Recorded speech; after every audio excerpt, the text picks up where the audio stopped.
Bom dia a todos. É uma alegria poder participar desse curso que discute a recorribilidade extraordinária no sistema judicial brasileiro.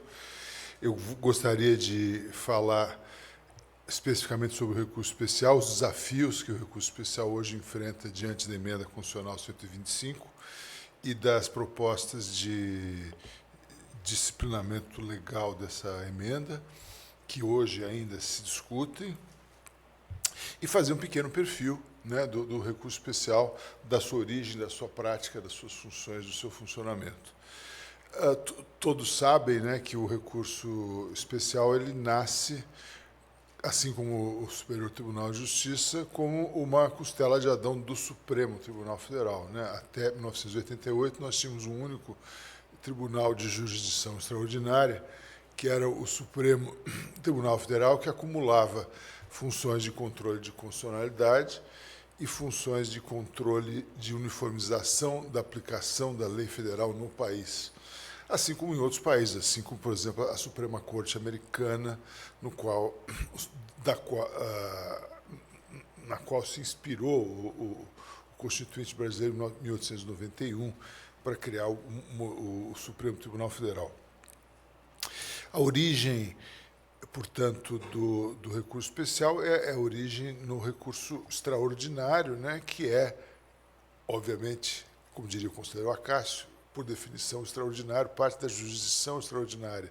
Ou seja, não é parte da jurisdição ordinária, que se resume normalmente a 2 graus de jurisdição, o juiz originário que recebe a demanda e os tribunais de apelação, sejam eles os tribunais de justiça, sejam eles os tribunais regionais federais. Portanto, pressupõe que tem uma função extraordinária diferente, e na origem essa função, no recurso extraordinário, e assim como no recurso especial, era, no caso do antigo Supremo Tribunal de Justiça, no tempo do Império, o recurso de revista, e na Europa o nosso modelo seria os recursos de cassação, sejam da Corte de Cassação francesa, sejam da Corte de Cassação italiana. Em Portugal também há um recurso de revista com funções semelhantes. Essa função do recurso de revista, na origem, se nós olharmos muito lá atrás, era assemelhada a uma graça régia, não era um direito subjetivo do jurisdicionado, mas era um pedido que se fazia ao soberano e depois, por delegação do soberano aos tribunais, para que revisse em caráter excepcional uma decisão jurisdicional, uma decisão que havia sido tomada pela jurisdição ordinária. Com o tempo, obviamente, os recursos de revista na Europa e também no Brasil, eles acabam se tornando recursos técnicos que dão ensejo a um direito subjetivo do jurisdicionado, até apreciada a sua postulação em caráter extraordinário, seguindo alguns limites, né? Os limites são fundamentalmente as questões de direito. Normalmente, nas cortes extraordinárias, seja as cortes de cassação, seja as cortes extraordinárias de outros países, que não esses que mencionamos, elas acabam por se limitar à apreciação de questões de direito, questões de fato e de prova são deixadas à jurisdição ordinária. E o recurso especial, particularmente o nosso recurso especial, né, o recurso especial do STJ, julgado pelo STJ, ele nasce numa situação de crise, né? O Supremo Tribunal Federal vivia, até 1988, uma situação de extrema crise, o número de demandas vinha aumentando significativamente. Ao longo do tempo, foram sendo criados vários mecanismos para tentar controlar esse crescimento, que na época parecia insustentável, insuportável. Mal sabia o legislador e constituinte que isso se multiplicaria muito depois da Constituição. Mas o Supremo, por exemplo, teve uma arguição de relevância da questão federal. até os anos 80, que impunha também limites muito mais estritos para a cognição dos recursos que eram levados ao conhecimento do Supremo Tribunal Federal. Havia uma crise, portanto, de um lado, um direito que se afirmava, de um tribunal que procurava afirmar o direito objetivo como precedente e de uma expectativa do jurisdicionado de rever todas as decisões tomadas na jurisdição ordinária. É comum dizer, portanto, o recurso especial nasce de uma crise e essa crise ela se transferiu de lugar, né? O Supremo continuou a ter funções de tribunal extraordinário e um tribunal constitucional em caráter híbrido, não adotou inteiramente o modelo de corte constitucional como ocorre em outros países da Europa, sobretudo, onde uma corte como o STJ, uma corte de cassação, tem funções muito mais delimitadas em relação à Corte Constitucional. Ele continuou, o Supremo, a acumular essas funções e continua também a ter um número crescente de casos, assim como o STJ. O STJ, é interessante notar, não sei se já tiveram acesso a esse gráfico, a essas estatísticas, ele foi criado na Constituição de 1988, foi instalado em 1989, e nesses 34 anos de funcionamento do tribunal tem um crescimento vertiginoso do número de casos julgados por ele. No ano de 89 tivemos 6 mil casos julgados. Em 2022, 600 mil casos julgados. É uma coisa avassaladora e as reformas processuais todas não deram conta de diminuir ou de estancar esse volume absolutamente fora de qualquer padrão. A gente tem até um certo constrangimento de explicar para colegas estrangeiros que nos visitem, quando o tribunal completou 30 anos, por exemplo, houve uma celebração, vieram vários juízes de tribunais de cortes de cassação da Europa e de outros cantos,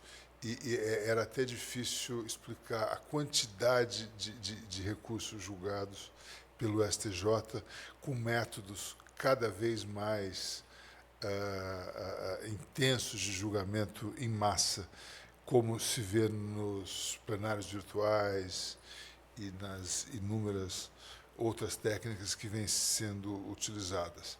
Os recursos de jurisdição extraordinária têm várias funções, né? As funções mais significativas desses recursos de jurisdição extraordinária são aquelas relacionadas à chamada nomofilaquia, né? A função de uniformizar a aplicação do direito.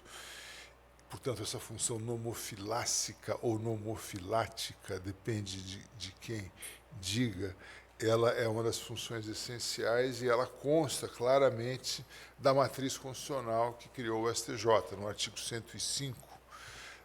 Se olharmos a função principal do STJ, ela é efetivamente uniformizar a aplicação do direito federal no país. E tem uma função diquelógica, a função de fazer justiça no caso concreto. Claro, obviamente, o caso concreto tem que ser julgado de acordo com o direito e para que se realize a justiça. Daí, mas dizer que o nome Superior Tribunal de Justiça seja adequado é uma questão que até gera indagações na doutrina. Será que o Superior Tribunal de Justiça é, de fato, um tribunal de justiça cuja função primordial seja aplicar o direito à espécie para fazer justiça no caso concreto, ou é uma função uniformizadora?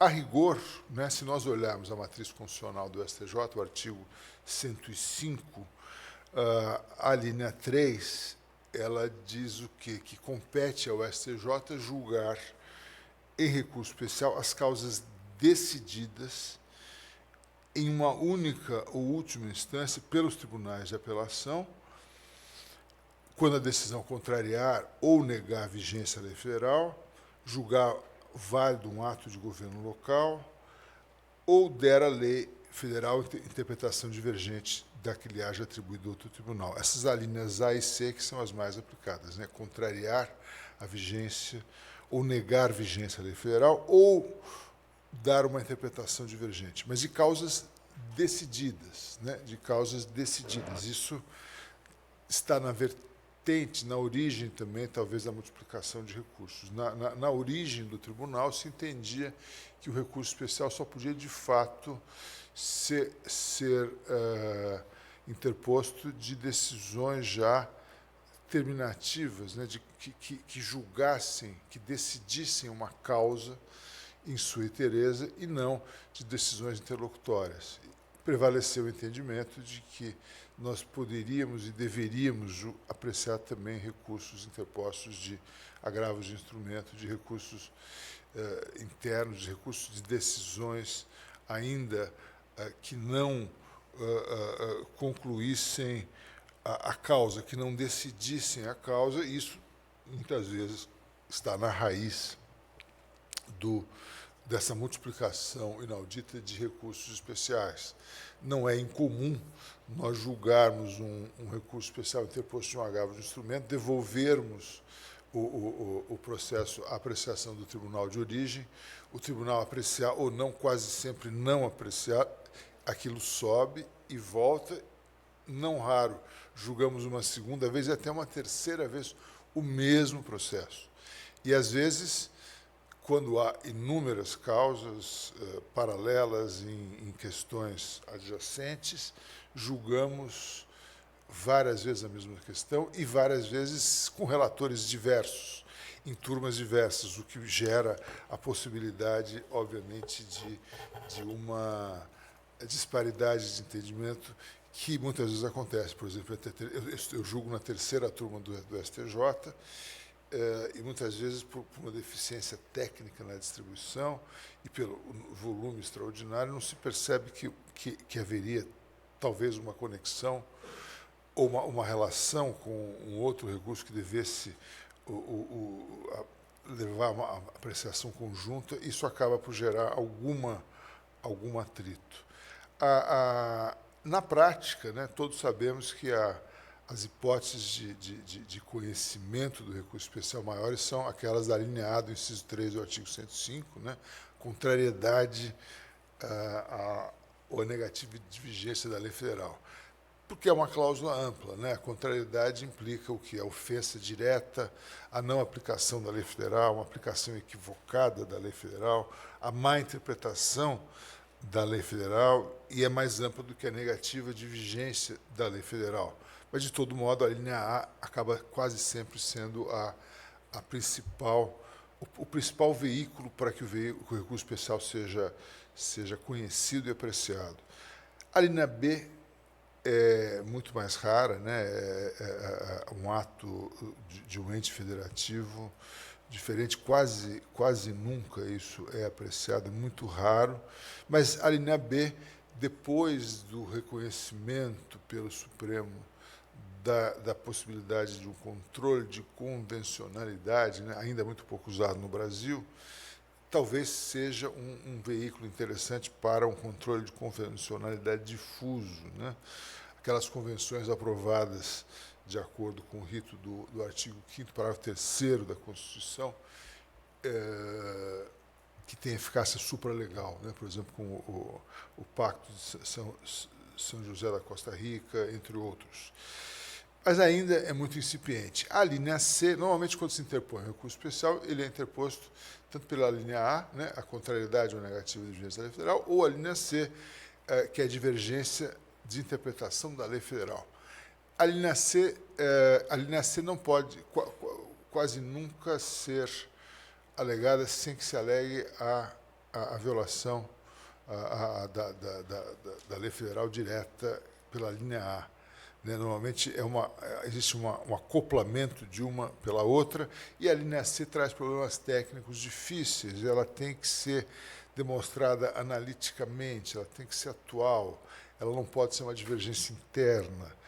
ela tem que ser comprovada por uma certidão, por uma cópia autenticada, por uma citação de um repositório autenticado, autorizado. Normalmente se faz uma tabela, os advogados se esmeram em procurar demonstrar a divergência analiticamente, do modo mais claro, preciso possível, mas nem sempre se consegue, e quase sempre, dos poucos recursos especiais que são conhecidos, acabam sendo pela linha A, né? Quando se fala em conhecimento de recurso especial, na verdade, a gente fala nos arespes também, nos agravos em recurso especial. Nós temos um sistema meio bizantino, né, de dupla admissibilidade. Os tribunais de apelação, os tribunais de origem, fazem um primeiro juízo de admissibilidade e o tribunal, o STJ, faz um segundo juízo de admissibilidade. Quando o recurso não é admitido na origem, cabe um agravo, um agravo em recurso especial que sobe ao STJ para apreciar se deve ou não admitir aquele recurso especial. E nós julgamos muito mais arespes, agravos em recurso especial do que recursos especiais, que subam diretamente. Há também, claro, há recursos interpostos nos tribunais de origem que sobem diretamente, que são admitidos, sobem, são conhecidos, ou tem um segundo juiz de admissibilidade que não conhece o recurso, mas os arespes são a enorme maioria dos casos, e apenas cerca de 4% deles são conhecidos e providos. Né? É um número bem pequeno, mais de 95% dos casos levados ao conhecimento do STJ não são conhecidos ou não são providos. Isso, obviamente, gera uma dificuldade enorme de distribuição do trabalho, de alocação do trabalho. Né? Nós somos 33 ministros, 30 na jurisdição, divididos em 3 sessões, e cada uma das sessões, como todos sabem, tem 2 turmas. Né? Cada sessão tem 10 julgadores, e cada turma tem 5 julgadores, e essas turmas elas competem entre si na mesma área de jurisdição. Elas julgam exatamente a mesma matéria. Se houver divergência entre elas, há possibilidade de interposição de um outro recurso, que são os embargos de divergência, de cognição ainda muito mais complexa do que o recurso especial, porque implica a demonstração analítica também de que há similitude fática entre as hipóteses julgadas e de que há uma violação à mesma norma. Isso, na prática, é muito difícil e torna a uniformização do entendimento entre as turmas julgadoras de uma mesma sessão uma tarefa bastante árdua que gera muitos desafios para a nossa atividade. Né? Cada um dos julgadores do STJ, em média, julga como relator cerca de 12 mil recursos por ano, mas na turma, por exemplo, julgam-se, em geral, 70 mil recursos por ano. Né? É muito, é um volume extraordinário. Não é incomum nós nos depararmos na nossa chancela das decisões com 200, 300 minutos, né? Por dia, para que um gabinete funcione normalmente, consiga manter o acervo ou baixar o acervo de processo, é necessário que haja cerca de 2 mil ou mais decisões por mês, porque há muitos recursos internos também, que é uma outra característica que em outros países não se verifica na jurisdição extraordinária. O jurisdicionado, não satisfeito com a decisão, interpõe um agravo interno, 2 ou mais agravos internos, e embargos de declaração também sem limite. Isso, obviamente, sobrecarrega o tribunal, porque cada uma dessas decisões tem que ser fundamentada. O Supremo Tribunal Federal, antes mesmo de se cogitar da existência de um recurso especial, já havia delineado alguns requisitos de admissibilidade do recurso extraordinário, né? Sobretudo o pré-questionamento da questão discutida. O pré-questionamento é uma questão que sempre gerava e gera até hoje uma certa perplexidade do jurisdicionado e dos advogados. Afinal de contas, a questão foi ou não foi pré-questionada? O que é necessário para que se pré-questione efetivamente uma questão? É necessário que ela seja discutida com todas as letras, que se demonstre a violação daquele dispositivo específico e que se impugne a interpretação que se dá àquele dispositivo específico, ou é necessária uma mera alusão àquele dispositivo, ou se quer isso, que haja um pré-questionamento implícito, que a questão seja discutida ainda que lateralmente ou transversalmente. Há vários entendimentos sobre isso, há várias teorias sobre isso. Um colega meu, o ministro Ari Pagenda, dizia até que se todos tivessem uma erudição tão grande quanto a de Pontes de Miranda, não seria necessário haver pré-questionamento, porque todo o sistema jurídico estaria implicitamente pré-questionado em qualquer decisão. Mas, obviamente, isso, na prática, não se aplica e é necessário que a questão efetivamente tenha sido debatida nas instâncias ordinárias, nas instâncias de origem, para que ela possa ser conhecida no STJ, na jurisdição extraordinária. Se nós admitíssemos que uma questão decidida na origem pudesse depois dar ensejo a uma discussão secundária que não foi objeto de debate nas instâncias de origem, então, virtualmente todas as questões que tenham sido discutidas no sistema de justiça brasileiro seriam passíveis de cognição nos tribunais superiores, o que não é assim. O novo CPC, o CPC já não é tão novo assim, o CPC de 2015, ele levantou novos desafios. Diante desse caráter cada vez mais industrial da aplicação do direito pelos tribunais superiores, que são obrigados a julgar quantidades inauditas de processos diariamente, houve modificações ao longo do tempo no ordenamento. Os tribunais passaram a admitir decisões monocráticas. É difícil até explicar também para um juiz estrangeiro o que é uma decisão monocrática. O tribunal, por definição, deveria julgar colegiadamente, num volume menor, mas no Brasil começou a se admitir, a partir da década de 90, decisões monocráticas quando houvesse aplicação por um juiz singular integrante de um colegiado de um entendimento dominante, de uma jurisprudência dominante. Esse dispositivo ele foi inserido no Código de Processo Civil anterior, de 73, para tendo em vista os tribunais superiores, né, que se defrontavam com questões já mais delineadas e não podem apreciar, por definição, fatos e provas, mas não para os tribunais de apelação. No entanto, isso começou também a vicejar nos tribunais de apelação, que são também acometidos de um volume inédito. Né? A atividade jurisdicional do Brasil, depois da Constituição de 1988, ela se multiplicou enormemente, e o número de juízes não cresceu tanto assim. Há cerca de 18 mil juízes no país para 80 milhões de processos, e isso cresceu muitas vezes, o que levou a que os tribunais adotassem essas técnicas de julgamento que não são comuns em outros países. As decisões monocráticas, elas se valem, então, de entendimentos dominantes, de uma jurisprudência dominante. Isso faz parte do contexto de uma jurisprudência defensiva que os tribunais superiores foram criando. Né?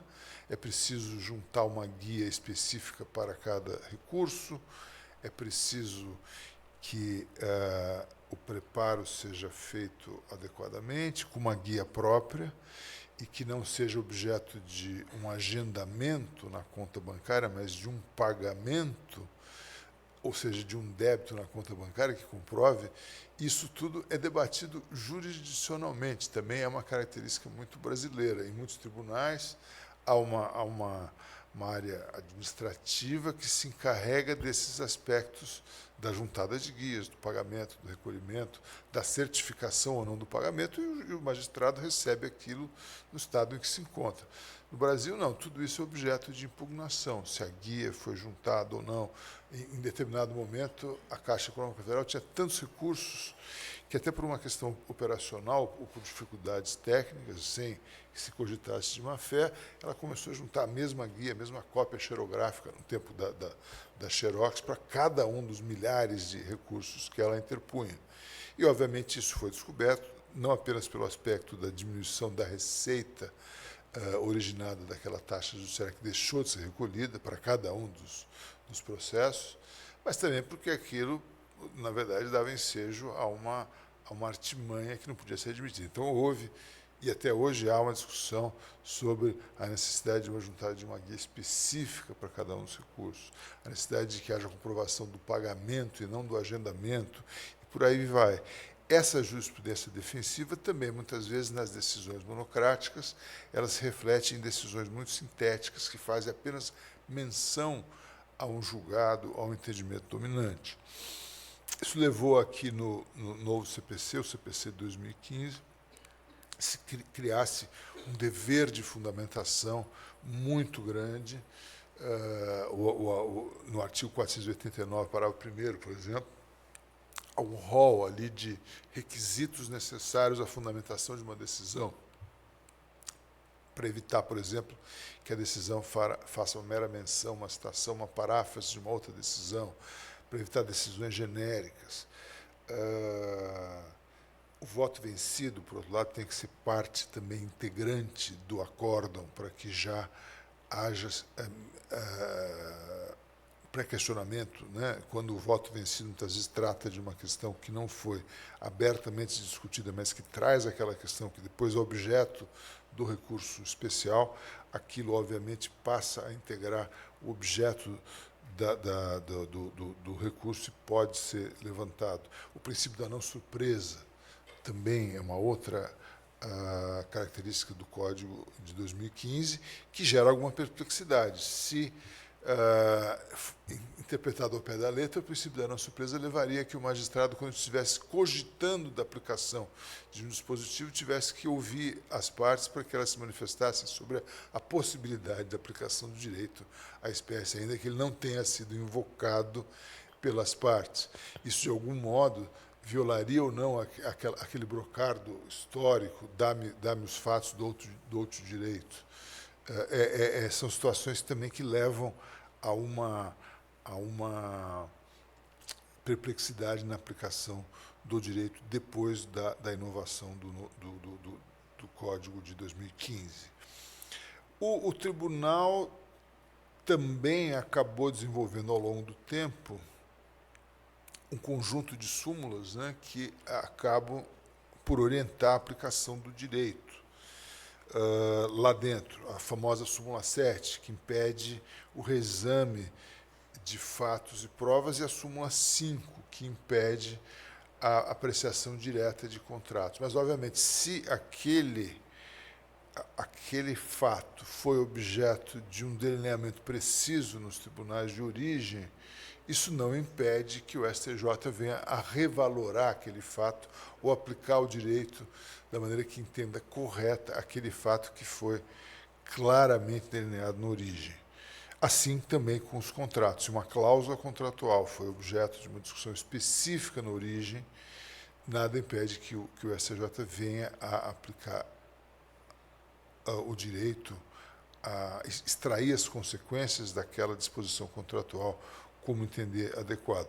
Muitas vezes a fronteira entre fato e direito também não é muito clara, né? Há uma discussão doutrinária sobre isso, o que é fato, o que é direito, em que medida o fato é constituído pelo direito, em que medida a narrativa daquele fato ela se baseia em uma estrutura jurídica e em que medida isso pode ser ou não debatido. Os advogados, existe até, com o uso da inteligência artificial nos tribunais superiores, no Supremo e no STJ, há lendas urbanas de que se usar a palavra fato e prova no recurso especial, ele não será conhecido. Obviamente, isso não é verdade. Obviamente, mas eu já ouvi essa pergunta várias vezes.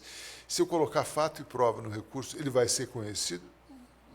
vai, por que não? É uma questão apenas de análise adequada daquele recurso especial. Não há nenhuma máquina que faça esse juízo de conhecimento ou não do recurso especial em substituição a uma análise humana. Pelo menos, por enquanto, não há isso.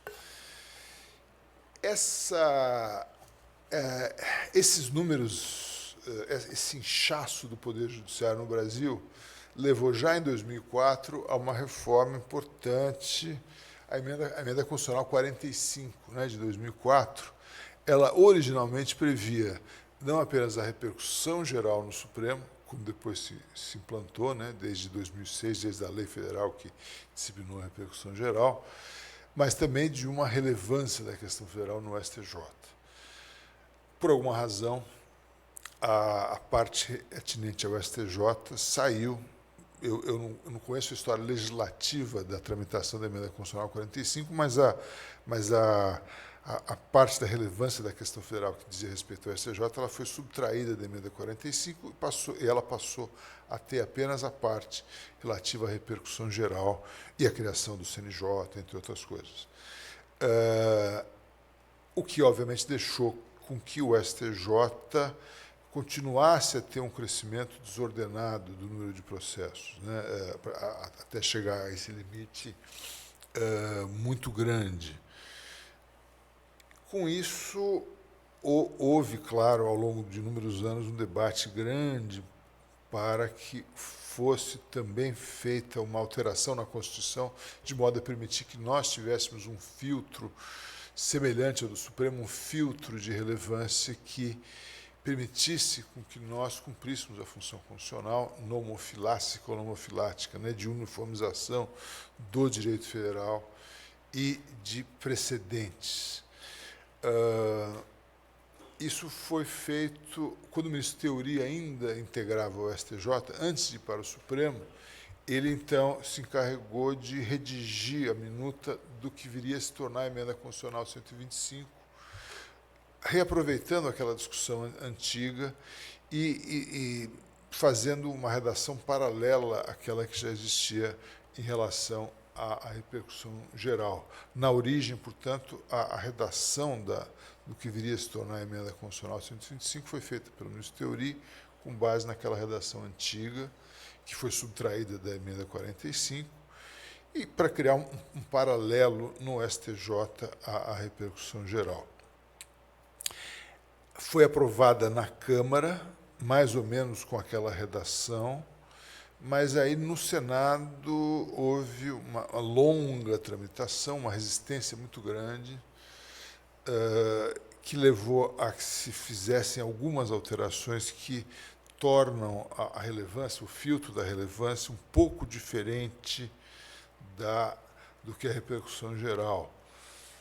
Por exemplo, a relevância no Supremo, ou seja, a repercussão geral, ela parte do pressuposto de que deve haver um caráter transindividual, um interesse público naquela questão debatida e essa transcendência deve ser demonstrada e isso deve ser avaliado pelo Supremo para então decidir se aquela questão deve ou não ser apreciada por ele, Supremo Tribunal Federal.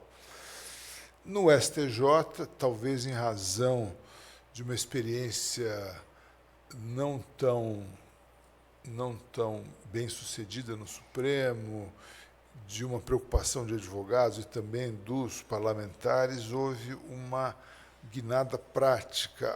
A relevância ela também pressupõe esse caráter transindividual, de interesse coletivo, de transcendência, mas ela também tem um aspecto prático de tentar reduzir o número de processos, de tentar gerir o sistema de justiça de maneira mais adequada, mais eficiente, e, portanto, ela pode ser presumida em algumas circunstâncias, e foi isso que o legislador constitucional fez. Então, o parágrafo 3º, né, do artigo 105, inserido pela Emenda Constitucional 125, fala na presunção de relevância para as ações penais, para improbidade administrativa, para ações nas quais o valor da causa seja superior a 500 salários mínimos, para aquelas ações que possam gerar inelegibilidade, para aquelas ações nas quais o acórdão contraria jurisprudência dominante ou para outras hipóteses a serem definidas em lei.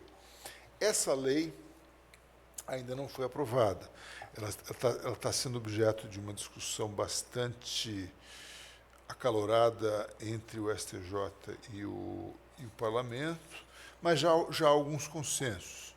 O anteprojeto elaborado pelo STJ ele é bastante sucinto e procura fazer algumas alterações pontuais ao CPC e tornar funcional o quanto antes essa alteração constitucional.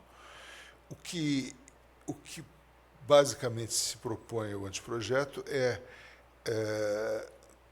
fazer com que a decisão que reconhece a relevância da questão federal seja irrecorrível, e havia propostas de que essa decisão seria recorrível.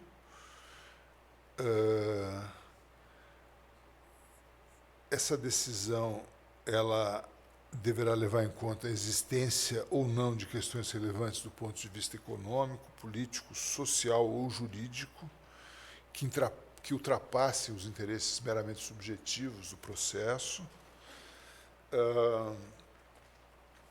e deverá ser demonstrada num tópico específico. O recorrente vai ter o ônus de fazer um capítulo específico para demonstrar a relevância da questão federal ali, né? Ela tem que ser, portanto, superior a 500 salários mínimos, ela tem que tocar alguma questão econômica, política, social ou jurídica que ultrapasse aquele interesse na resolução daquele conflito individual concreto. E a irrelevância, né, ela só poderá ser reconhecida, ou seja, o recurso só não será conhecido se houver manifestação de 2/3 dos membros do órgão competente para o julgamento. 2/3 de qual órgão? Nós temos três órgãos, ou 4, né? Nós temos as turmas compostas por 5 membros, temos as sessões compostas por 10 membros, temos a Corte Especial composta por 15 membros. Qual órgão competente dentro do STJ? Não houve essa definição. O número seria um número complexo. 2/3 de 5 dá 3,3. 2/3 de 10 dá 6,6. Então, seria um número muito expressivo, né? Não há no anteprojeto de lei uma definição de qual órgão seja adequado, mas há uma tendência a que o órgão adequado seja a sessão. Cada uma das sessões, com 10, definirá se deixará ou não de conhecer certas matérias. Obviamente, isso gera várias expectativas em relação à redução efetiva do número de processos no tribunal.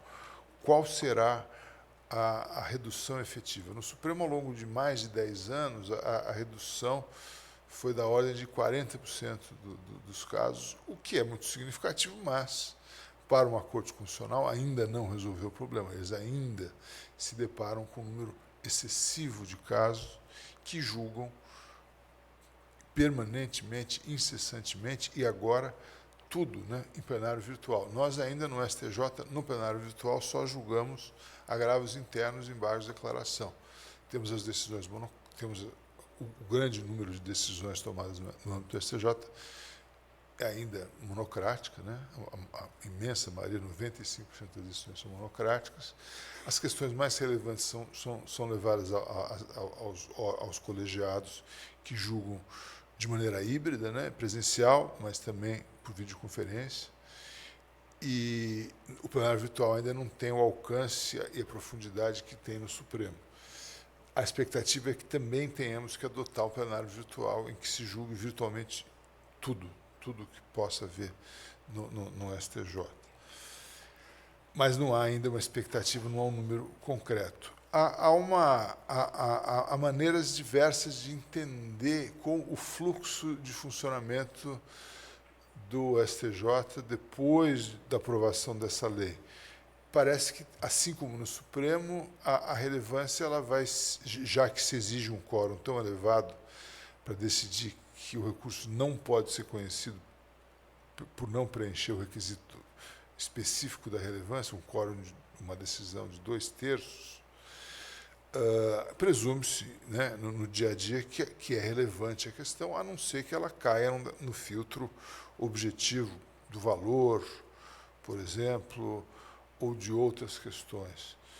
Os relatores continuarão a julgar monocraticamente as questões na turma e a Corte ou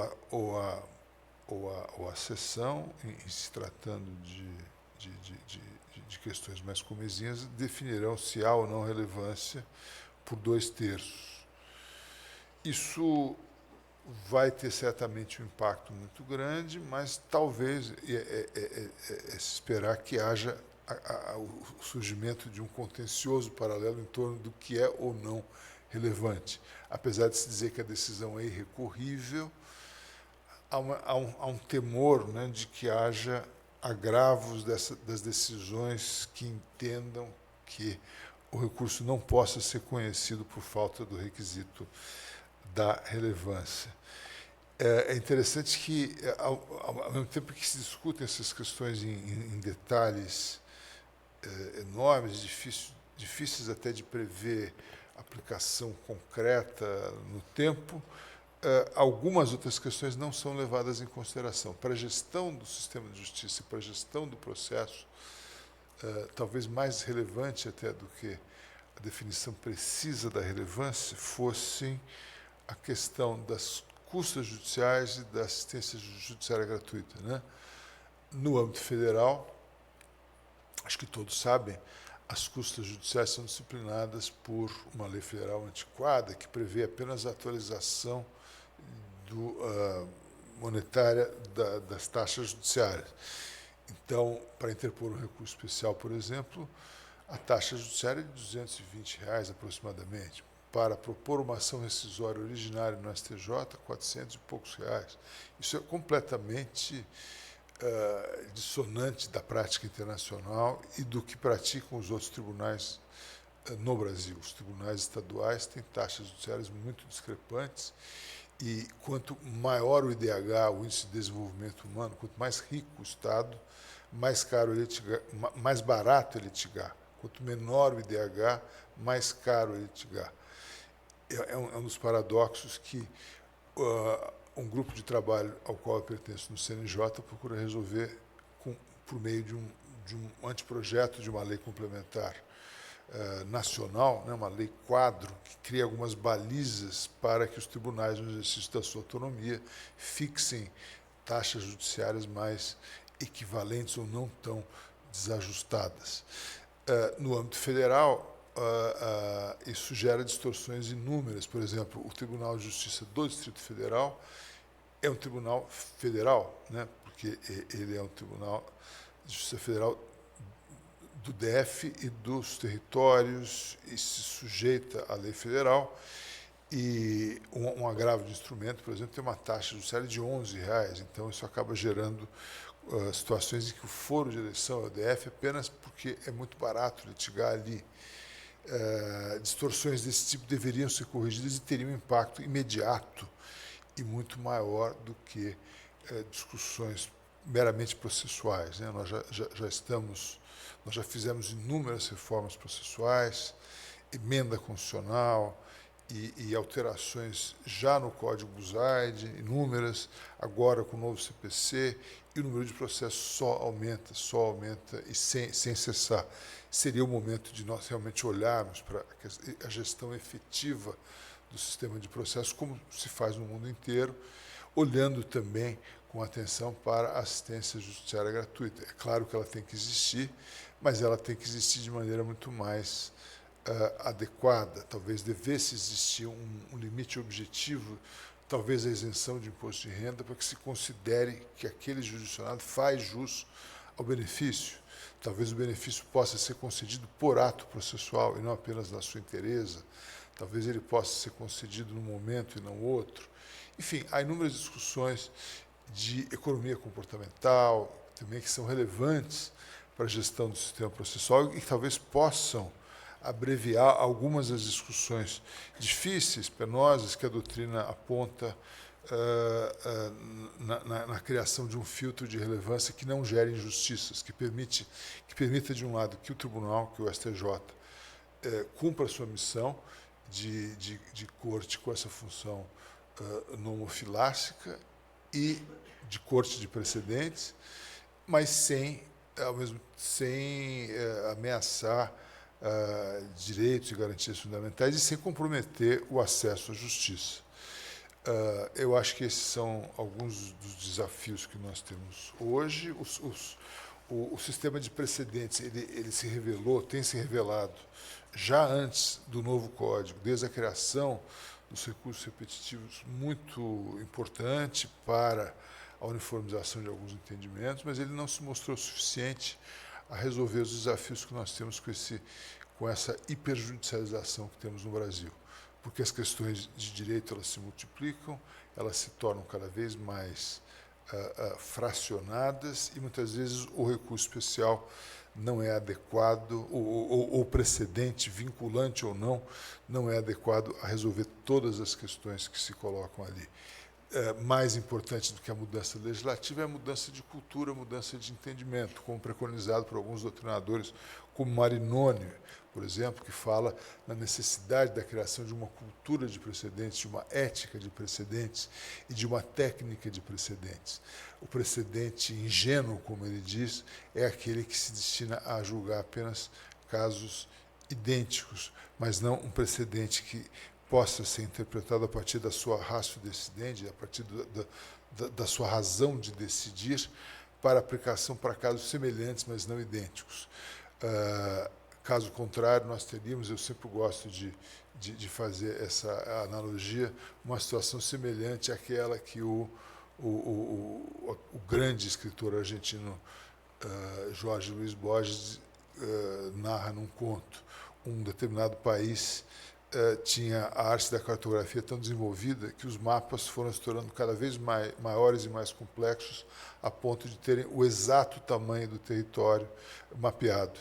É um pouco o que a gente faz. A gente tem a gente tem a lei, a gente tem a súmula vinculante, a gente tem o recurso repetitivo como uma tese, e essas coisas vão se sobrepondo de um modo tal, com enunciados genéricos e que não resolvem a questão, que se substituem, às vezes, a função legislativa e que levam alguns doutrinadores estrangeiros, como Michele Taruffi, por exemplo, a considerar utópicas e vãs essas tentativas de reformas processuais que fazemos no Brasil, de implantar uma cultura da common law de precedentes sem a devida tropicalização.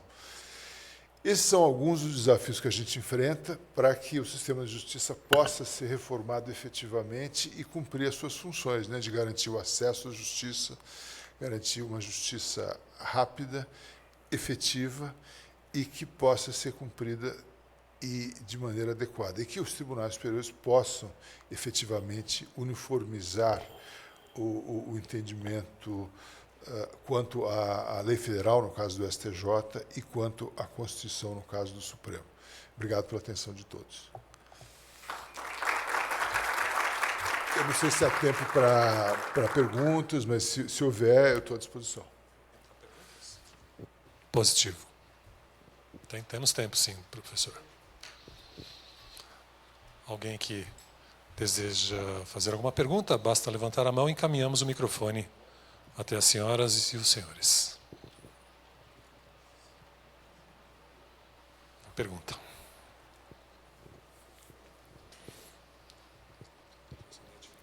Bom dia, Frederico Melo, da Confederação Nacional do Transporte. Agradeço aí as palavras, ministro, mas qual seria o passo além da extrajudicialização, A gente vê algumas iniciativas muito incipientes, como, por exemplo, o consumidor.gov, mas que são rechaçadas por parte dos meus colegas advogados, justamente porque não geram honorários, tem uma resolução de conflito muito célere. O Brasil, eu acho que ele tem um problema um pouco maior do que a judicialização em si, né, que é resolver aonde acomodar a quantidade de acadêmicos do direito que a gente tem no nosso país. Hoje a gente comporta uma quantidade tão grande de advogados em relações a outros países que a judicialização, ainda que pequena, ela se mostra eficaz como ponto de alimento mesmo da categoria, né? E pensando nisso, se dentro do STJ já foi discutido algumas câmaras de resoluções de conflito em que o Estado não albergue esse conflito, mas que possa sair um saneamento com pagamento mesmo do valor proposto pelos profissionais que ali estão acompanhando o procedimento administrativo extrajudicial. Pois é, essa cultura da litigiosidade é um problema sério, sempre apontado no Brasil. Mas é claro que isso só existe porque há incentivos econômicos para que haja uma litigiosidade. É muito barato litigar no Brasil em comparação com outros países, então isso acaba gerando alguns incentivos a que o jurisdicional muitas vezes transfira esse custo para o Estado, né? Os juizados especiais federais, os juizados especiais em geral, eles nasceram com o melhor dos propósitos de facilitar a vida do cidadão e do jurisdicionado em geral para resolver problemas de baixa complexidade ali, e por isso que eles foram criados sem nenhum custo para ele, é gratuito litigar ali. Isso acabou gerando também o que o ministro Gilmar Mendes chama de o sucesso do fracasso, ou fracasso-sucesso. Na verdade, como aquilo se tornou tão bem sucedido, aquilo acabou também falhando. E a falha talvez esteja na gratuidade, né? Porque muitas empresas acabam transformando aquele juizado especial em SAC, Serviço de Atendimento ao Consumidor, já que é barato litigar ali, elas não têm nenhum custo e elas acabam então, não tendo que pagar sequer as custas, né? Uma das propostas hoje em discussão é exatamente essa, que pelo menos esses grandes litigantes, esses litigantes habituais que se valem do Poder Judiciário, do aparato estatal de resolução de conflitos, para transferir o ônus que seria deles de resolver aqueles conflitos de consumo, arquem com os ônus, paguem, então, as custas se vencidos, né? É uma das hipóteses. A gratuidade da justiça, ou a quase gratuidade da justiça, ela gera um sobreuso, uma sobreutilização de um recurso escasso, né, como é o sistema de justiça, e um uso também oportunista e predatório, né, do sistema de justiça.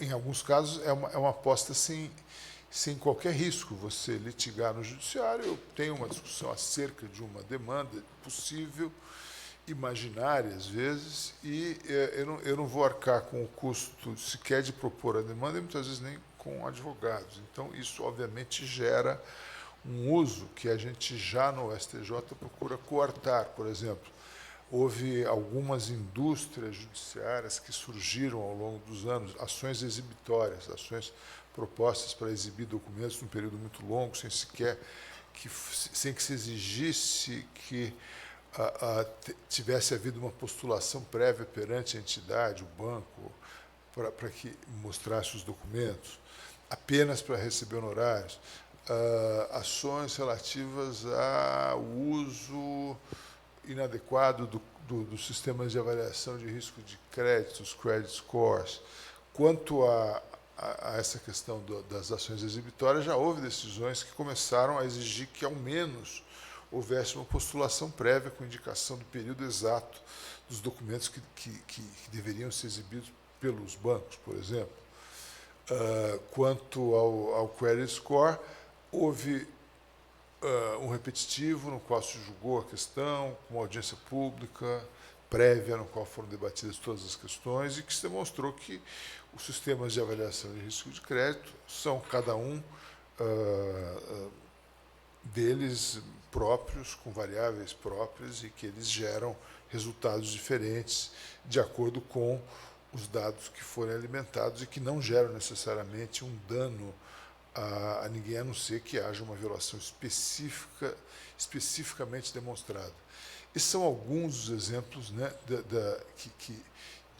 de uma indústria demandas que surgem. A questão do dano moral, né? O dano moral em ré ipsa, por exemplo, também, no início, o dano moral gerou uma certa euforia entre os doutrinadores, os aplicadores de direito, no sentido de que finalmente teríamos a possibilidade de reparar uma lesão a um sofrimento causado a alguém por uma prática ilícita, mas logo se viu que isso acabou gerando um problema nas demandas revisionais, por exemplo. O dano moral acaba sendo objeto específico do interesse, dificultando a composição, dificultando acordos.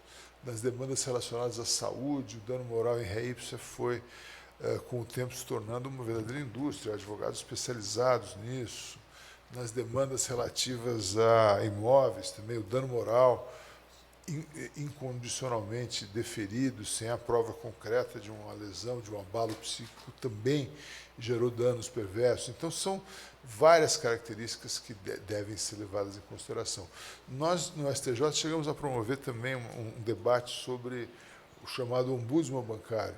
Alguns países do mundo, a Alemanha, Luxemburgo, Suíça, Inglaterra, sobretudo, têm sistemas de resolução de conflitos financiados pelos próprios bancos, né, pelas próprias instituições financeiras, para resolver questões de baixa complexidade e baixo valor, garantindo, obviamente, ao jurisdicionado a possibilidade de, insatisfeito com aquela solução, ir ao judiciário, mas quase sempre se resolve ali. A Inglaterra, de maneira mais eficiente, tornou compulsório esse sistema e obrigou os bancos a financiarem essa entidade do ombudsman bancário, que tem ali milhares de funcionários e que processam as primeiras resignações quanto à aplicação de contratos ou financiamentos bancários. São, em geral, juízes aposentados ou técnicos que fazem uma análise do pleito, oferecem uma solução possível, oferecem um acordo e quase sempre isso se resolve ali. Existem várias possíveis, né, soluções que não dependam do judiciário. O próprio Código abre a possibilidade de um tribunal multiportas, né, criar uma política de Estado de resolução de conflitos verdadeiramente, né, na dimensão sociológica da resolução do conflito e não na dimensão apenas de adjudicação compulsória pelo Estado. Conciliação, mediação, arbitragem. O Código criou a Carta Arbitral, o Código fala em audiências obrigatórias de conciliação e mediação prévias, né? Enfim, há uma tentativa muito grande de fazer isso. A Sejusc, o consumidor.gov, as plataformas eletrônicas, as ODRs, né, as Online Dispute Resolutions. Existem várias alternativas, mas nenhuma delas é uma bala de prata. Acho que nós temos que continuar tentando. No STJ, já existem também, por incrível que pareça, num tribunal superior, onde não se discutem fatos e provas, iniciativas tendentes a aumentar o uso da mediação em alguns casos complexos de direito de família, de briga entre sócios, casos até como casos bem complexos, como o seguro habitacional, nos financiamentos imobiliários, que geram múltiplas demandas em vários estados do país. Já há em curso uma mediação que tem demonstrado bons resultados e pode trazer consequências. Mas, paralelamente a essas iniciativas, né, nós teríamos que realmente olhar para um sistema de gestão processual, não olhar apenas para a regra processual, né, abstrata, mas olhar para o funcionamento efetivo do sistema de justiça, como é que ele opera, quanto ele custa, quais são os incentivos para litigar ou não, quais são os incentivos para chegar a um acordo ou não. É preciso entender isso e só assim é que nós teríamos, talvez, alguma luz para tentar tornar mais viável, né, o funcionamento do sistema de justiça. Não é razoável mudar de código a cada tantas décadas, né? Meu pai fará 90 anos, esse ano está no 3º Código de Processo Civil. Eu estou no 2º Código de Processo Civil. Não é possível. Vocês será que vão ter que se confrontar com um terceiro Código de Processo Civil? Não é razoável. A Alemanha tem o mesmo código desde 1872. Foi fazendo atualizações, mas o código é o mesmo, né? Os tribunais superiores também, no mundo todo, eles têm, e isso é preciso falar, mas eles têm requisitos específicos para atuação nos tribunais. Na Corte de Cassação italiana é um requisito temporal. O advogado tem que ser formado há tantos anos para que ele seja habilitado para atuar ali.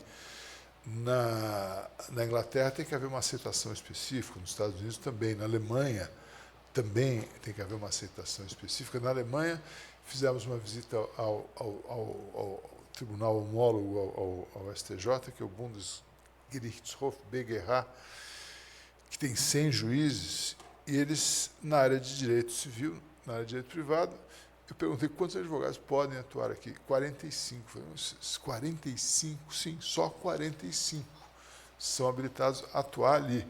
E aí nós vimos uma sessão, o advogado, um desses 45, ele postula perante o juiz, ele que faz a sustentação oral, mas é claro que o advogado da causa originária confabula, fica ao lado, trocam ideias, opiniões, mas quem é legitimado para atuar lá diretamente é aquele advogado especificamente habilitado para isso.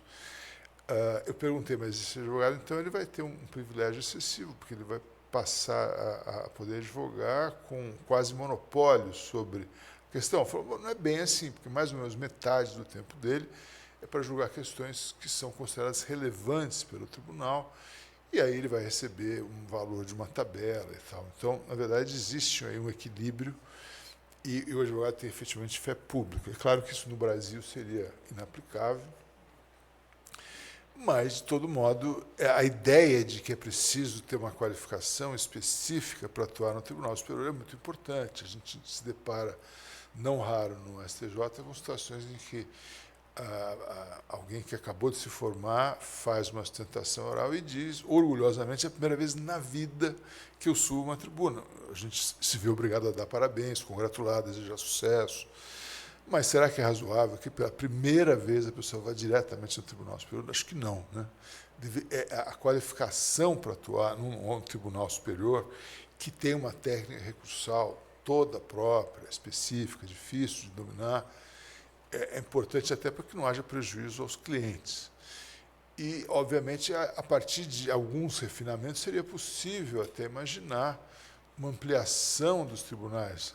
É muito comum ouvir entre advogados e na OAB que o Tribunal de Justiça deveria, o STJ deveria ser ampliado. Afinal de contas, a Constituição fala que ele terá até 66 membros. O prédio do STJ foi feito, então, para ter 66 gabinetes. Com o tempo se verificou que isso não ia acontecer e os gabinetes acabaram ampliando-se para ter 2, o que é pouco hoje, diante do número de assessores e assistentes que cada gabinete tem, 40 cada um deles, né? É um espaço físico até pequeno. Mas, claro, o BGH tem 100 juízes, mas tem turmas, ou eles chamam de zenates, especializados. Então, na área de direito privado, tem uma turma especializada em contratos, outra em responsabilidade civil, outra em seguros, outra em sucessões, outra em direito de família. E não há turmas com competências concorrentes, não há embargo de divergência. É tudo mais simples e com um número muito menor de recursos. Isso tudo deveria ser levado em consideração quando se fala em reforma do sistema de justiça.